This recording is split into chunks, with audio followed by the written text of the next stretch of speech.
Trump, though, alleges he's done nothing wrong. Newsmax covering all the angles of the case. Thane Rosenbaum is a distinguished professor at Touro University, joining us on the discussion, as well as Dwayne Cates, criminal defense attorney. Gentlemen, thank you so much. We appreciated that. So yesterday, as we continue to watch, so apologies if we see Trump, we're going to have to break in, but some heated remarks from both sides yesterday, some hard stares in court. You saw New York Attorney General Letitia James's office coming out swinging, saying Trump employees arbitrarily assigned value to properties like Trump Tower and 40 Wall Street. You obviously saw the president coming out defending himself. Professor, can I start with you? Your thoughts on day one, perhaps, of what you've read, what you've heard from both sides, and maybe what you'll see today, Professor.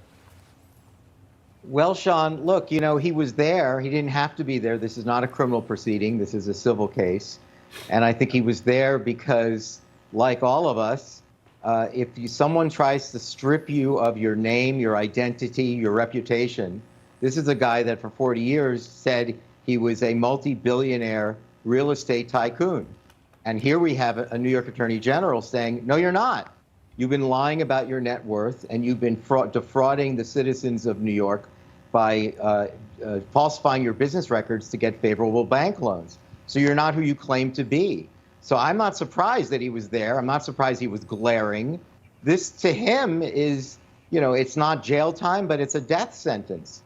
It disparages and repudiates his entire career and identity, and it prevents him possibly from doing business in New York in the very industry that he made his name and cut his teeth.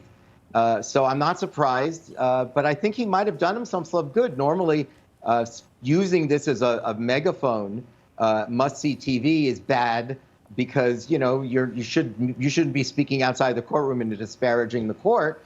But at the same time, it appears as if the judge may have relented in recognizing the statute of limitations on some of these claims. And if Donald Trump is right about what he reported, I don't know, he might not be, that 80% of the case is gone, it's possible that's because Donald Trump used the outside courtroom as a way to disparage and discredit the court. And the court also, look, they also have a public persona, and they don't want to be embarrassed nationally. All right, let me stay on that aspect, this potential statute of limitations. Dwayne, ask you about that. The idea potentially that these transactions occurred in 2011 and therefore, do they become null and void in this case? Talk to me about what we heard, the testimony yesterday from Donald Bender and the alleged remarks from the judge. Well, yeah, and that's what the judge said. The judge said, some of this may not be relevant because some of this may be barred by the statute of limitations because the transactions happened so long ago. Now, the government is going to try to bring in a conspiracy charge, I believe, which they can say this was an ongoing conspiracy. And so then the statute of limitation doesn't really apply until the last event in an ongoing conspiracy. So I think that's what the government's going to try to do to get around the statute of limitations. I don't think they're going to be successful because I think you've got to take this transaction by transaction. And I think all the transactions that happened outside the statute of limitations are null and void. All right. Again, a lot to learn today from additional testimony of the accountant of Donald Trump. Thane Rosenbaum, Dwayne Cates, thanks so much for coming on today.